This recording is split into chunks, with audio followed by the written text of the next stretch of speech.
Sejam muito bem-vindos a mais um JuizPod, podcast jurídico do Bahia Notícias. Hoje, numa edição especialíssima, aqui diretamente do 2º Congresso Brasileiro de Direito e Sustentabilidade. Eu estou aqui com a mentora organizadora deste evento, doutora Isabela Soares, que é advogada, empresária, presidente da Fundação Bahia Viva, vice-presidente da Associação Comercial da Bahia e o currículo vasto aqui falando resumidamente, mas hoje vamos conversar sobre esse congresso incrível. Queria iniciar o bate-papo parabenizando, um congresso que está aí na sua 2ª edição, com a repercussão em âmbito nacional, com os maiores nomes da área de sustentabilidade do Brasil, não só no âmbito jurídico, mas de diversos setores. A gente tem aqui representantes do Poder Executivo, a gente teve o ministro do Turismo palestrando, temos representantes do setor comercial, da neoenergia, da agricultura, do minério, tantas pessoas, de fato, falando sobre um tema que é multifacetário e que precisa dessa interlocução. Então, eu queria parabenizar e já começar lhe perguntando como foi planejar esse painel tão vasto e com representantes de todas as regiões do Brasil. É aquela pergunta que a gente começa inspirando e respirando para responder diante do trabalho e da necessidade de antecedência para planejar uma programação como essa. Primeiro, agradecer, Karina, a oportunidade, agradecer o apoio do Bahia Notícias ao Congresso, dizer que é fundamental para que a gente tenha conquistado esse alcance, o apoio que ao longo do tempo vocês vêm dando não só ao meu trabalho, mas também ao meu trabalho enquanto vice-presidente da Associação Comercial da Bahia. E programar um evento dessa grandeza requer planejamento, requer também antecedência. E tudo isso começou a partir de uma necessidade de explicar melhor o papel do empresário na conta da sustentabilidade. Mas antes disso, existe uma razão para eu ter chegado até a Associação Comercial da Bahia, que foi um instrumento para que hoje eu promovesse e organizasse junto com outro instituto parceiro IBRADES esse congresso.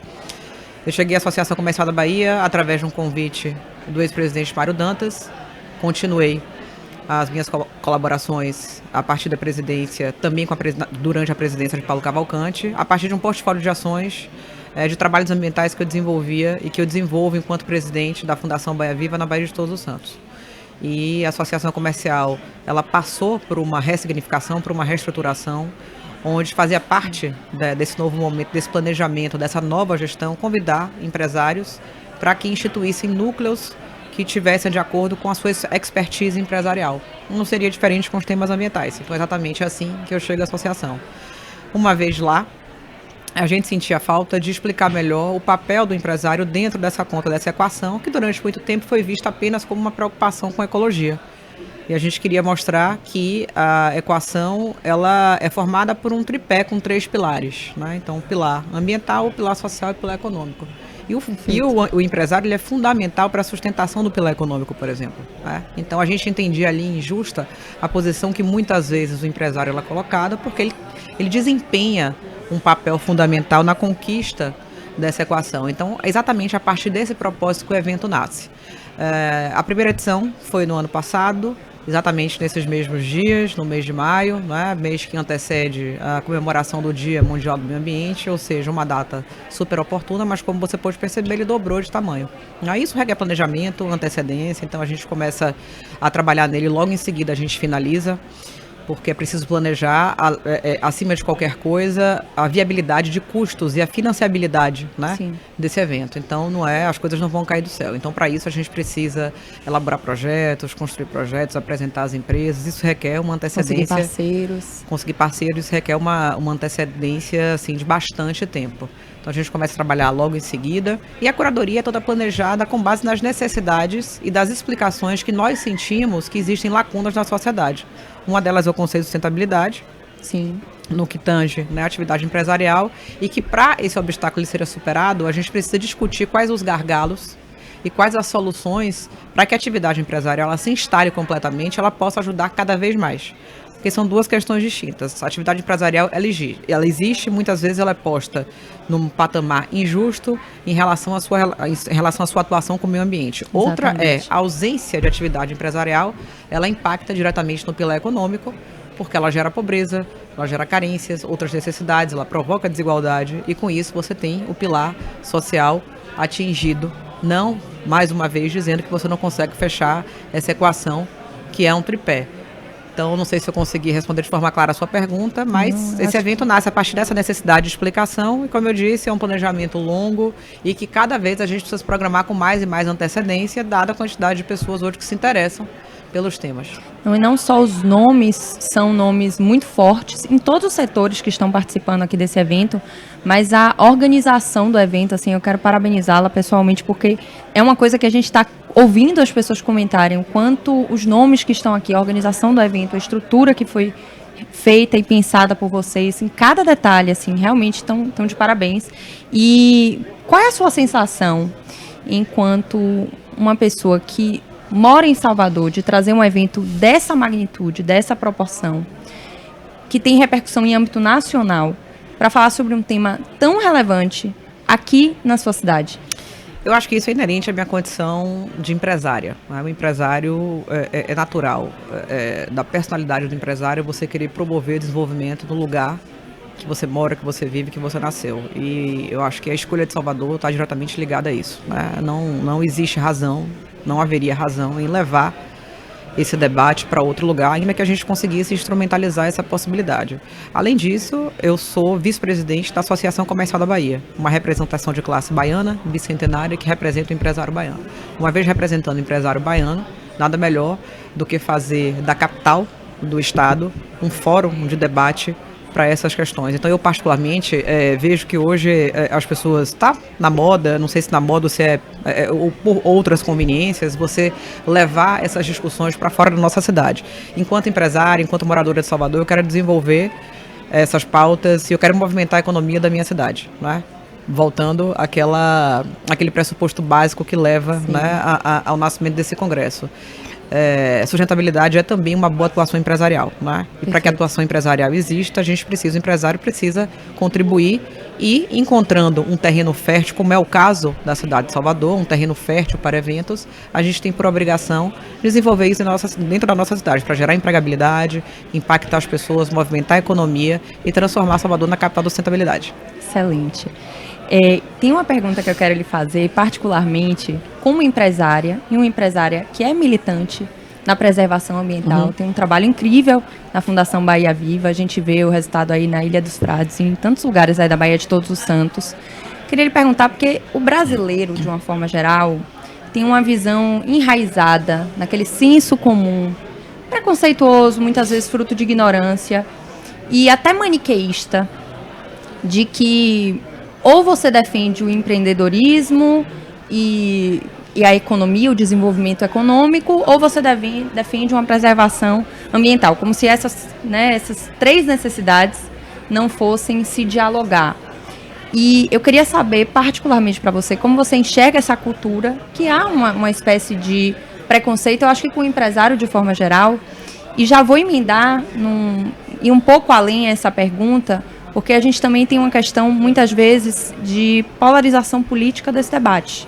A depender do cenário e do contexto político em que estejamos vivendo, e vimos isso de maneira ainda mais acentuada nos últimos anos, há ainda mais um viés mais ideológico nessa visão e no debate quanto à preservação ambiental. Eu queria saber de você, enquanto empresária, uma empresária militante da preservação ambiental, como você enxerga essa visão? Perfeita consideração, e talvez nos últimos programas que eu tenha participado, talvez essa tenha sido a pergunta que mais me faz refletir, porque eu só consigo responder parte dela, né? Eu não sei exatamente por que existe esse enraizamento em relação à expectativa e ao, como você disse, ao preconceito, né? Muitas vezes conceito mesmo, sim, formado em relação ao empresário.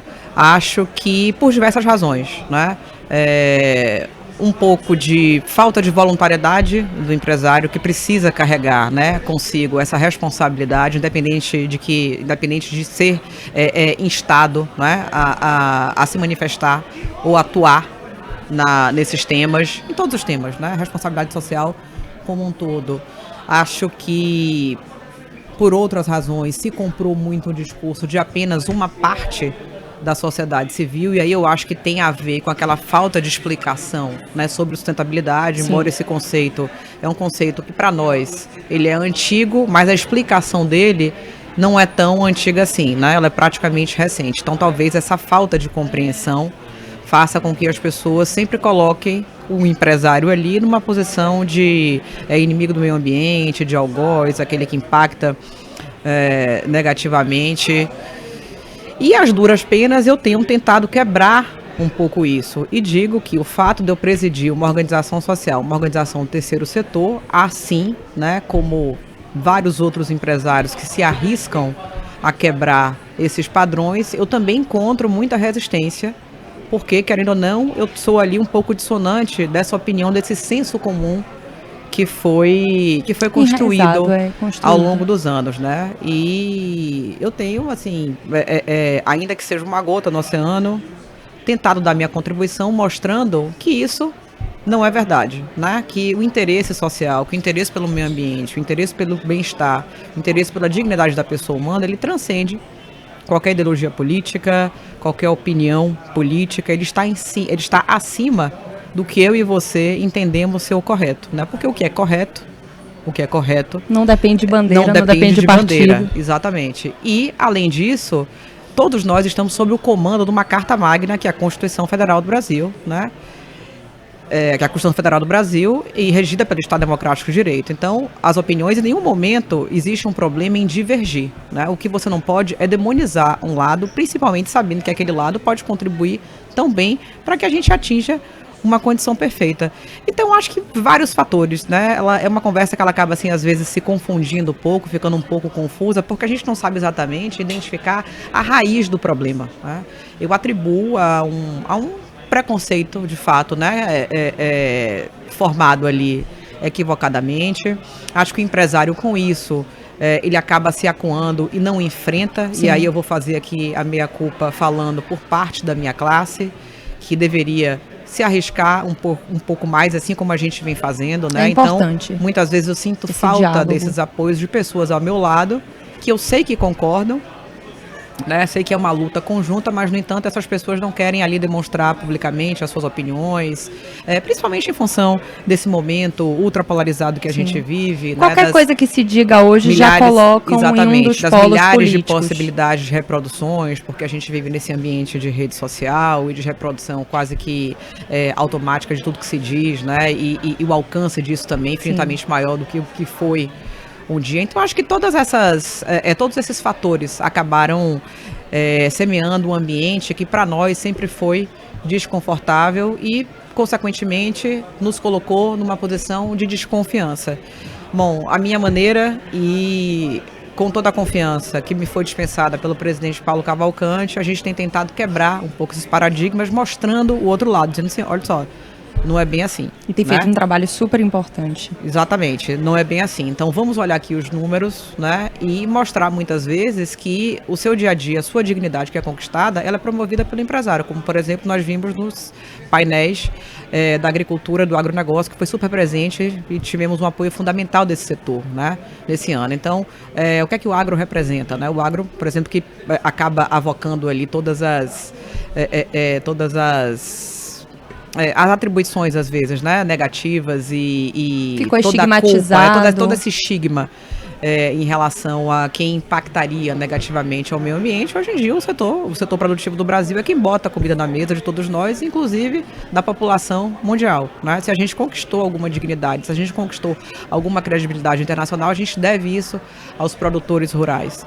Então, voltando, a minha maneira, eu tenho tentado dar a minha contribuição, trazendo sempre casos concretos para que as pessoas entendam melhor, mostrando o tipo de trabalho que ao longo dos anos eu venho realizando em prol do turismo sustentável, tentando explicar e convencer, né, por números e a partir de atitudes, que nós não somos esses demônios que equivocadamente contaram. Não, e isso, do que eu tenho acompanhado do seu trabalho, assim, sou admiradora, de fato, do seu trabalho e sei da relevância, sobretudo, para a Bahia. E é importante esse reconhecimento, porque quando há uma tragédia ou algo negativo relacionado à atividade empreendedora, isso é espetacularizado e obviamente que informação deve chegar a todos, até porque a sociedade precisa se unir muitas vezes para resolver alguns problemas, mas quando tem boas ações, quando há esse diálogo aqui importante com tantas empresas e pessoas e representantes do agronegócio que estão aqui interessados em conversar sobre sustentabilidade, né, e adotando medidas para a preservação do meio ambiente, muitas vezes isso não gera tanto interesse de ser divulgado, de ser de fato disseminado. O Bahia Notícias, eu posso falar aqui da casa que tem essa preocupação de trazer isso, a Fundação Bahia Viva está sempre presente, mas é importante também falar, até para que se quebre esse estigma, né, sobre os empresários de uma forma geral, que tem uma função social tão importante na sociedade.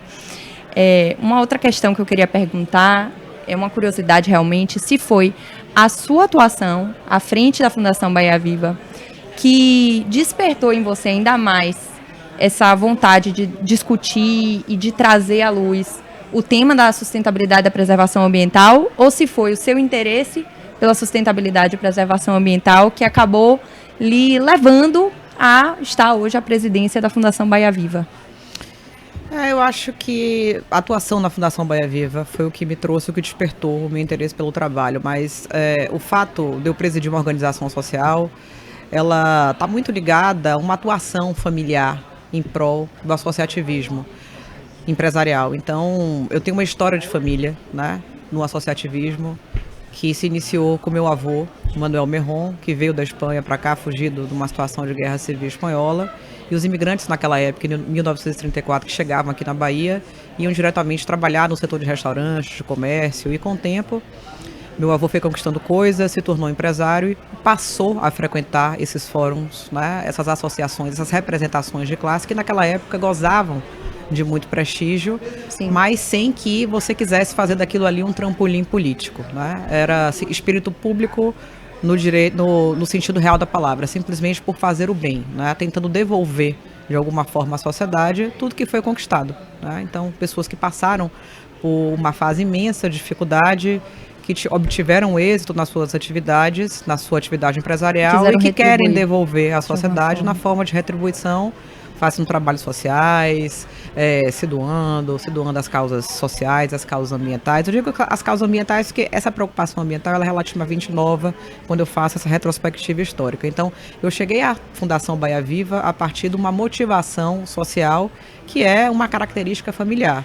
Claro, sim, que uma vez estando numa organização social que versa sobre temas ambientais, isso me despertou um interesse muito maior em me aprofundar mais, né, pela matéria sobre os temas da sustentabilidade.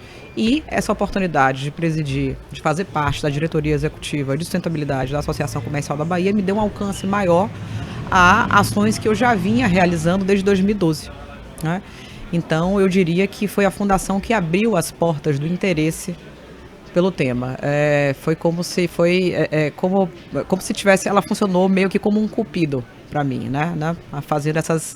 Fazendo essa apresentação. Isabela, com o tema. Doutora, um dos temas que foi muito tratado aqui, foi objeto de alguns painéis, foi a questão climática. Uhum. E agora a gente está vendo essa tragédia que o Rio Grande do Sul está vivendo. Isso tem repercutido no Brasil inteiro. E, inclusive, tivemos painelistas que não puderam estar presentes, né, que seriam do Rio Grande do Sul. Como eu disse, é um evento que abarcou todas as regiões do Brasil. E a gente teve, por exemplo, o juiz federal do Rio Grande do Sul, Dr. Gabriel Wedde, que não pôde estar presente e ia, inclusive, tratar sobre litigância climática e não pôde estar presente por conta dessa tragédia do Rio Grande do Sul. Então, eu queria saber a sua percepção, assim, quanto a esse debate, como foi trazido aqui da questão climática, especialmente também em relação ao que está acontecendo no Rio Grande do Sul, e que traz ainda, tudo isso que aconteceu, traz ainda mais holofotes a necessidade de se discutir temas como sustentabilidade e como a questão climática. Veja, a emergência climática já é um assunto antigo nas pautas da Associação Comercial da Bahia. Como representação de classe, a gente tem feito um esforço enorme para aumentar a nossa participação em instâncias que discutam as pautas ambientais.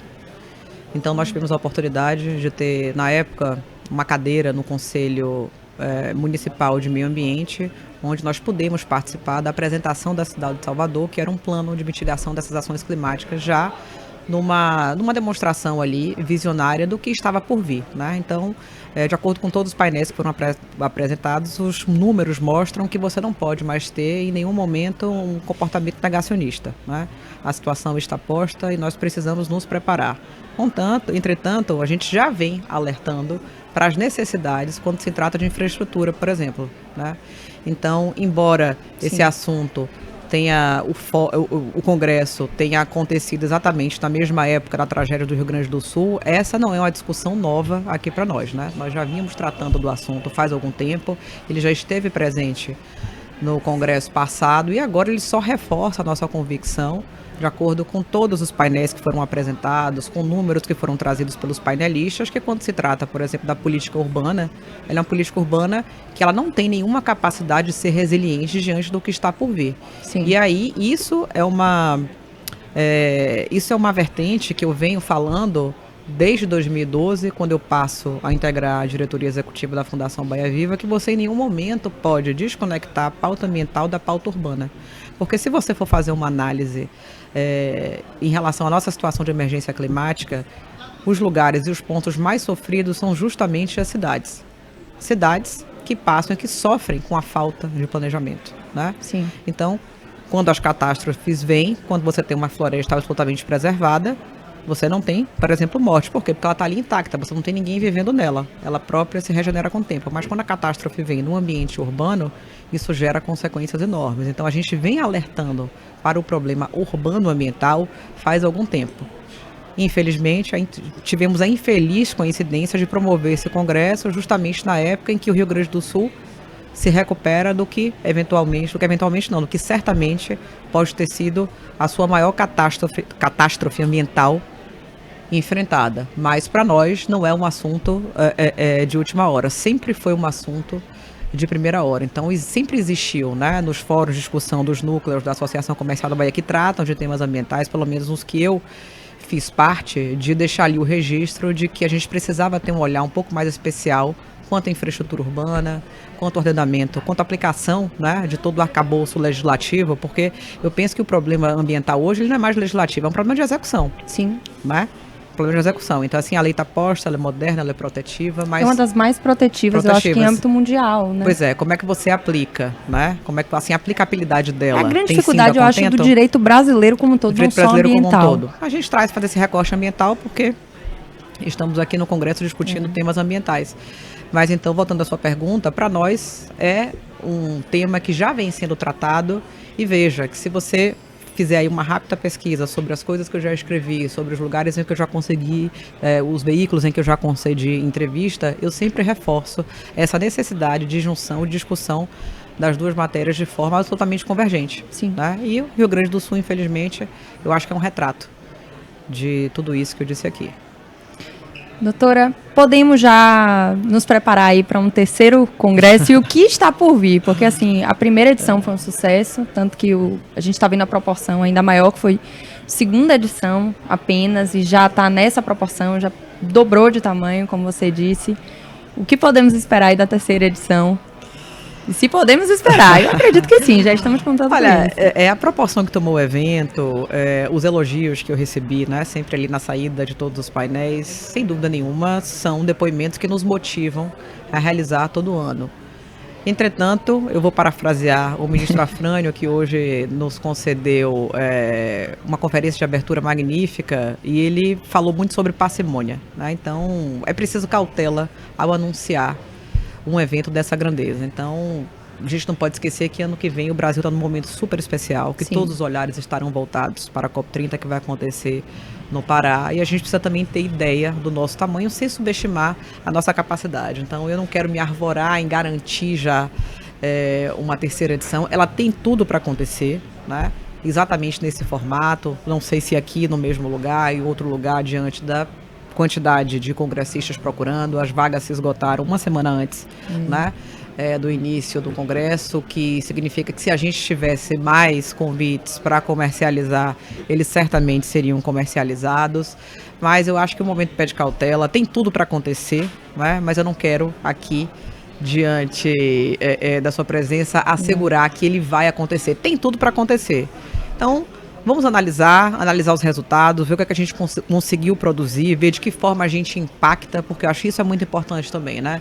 Um congresso dessa magnitude, ele precisa impactar positivamente, ele precisa ter ali efeitos do seu propósito. Então, eu acredito que nos próximos 15 dias eu vou me reunir com a diretoria da Associação Comercial da Bahia, me reunir também com a diretoria do Instituto Brasileiro de Direito e Sustentabilidade, presidido pelo meu querido amigo e colega Jorge Zumbert, sobre tudo que a gente conseguiu produzir e analisar se isso de fato vai ser um evento que fará parte do calendário da cidade. Eu torço que sim, eu acho que tem tudo para acontecer, mas não sei.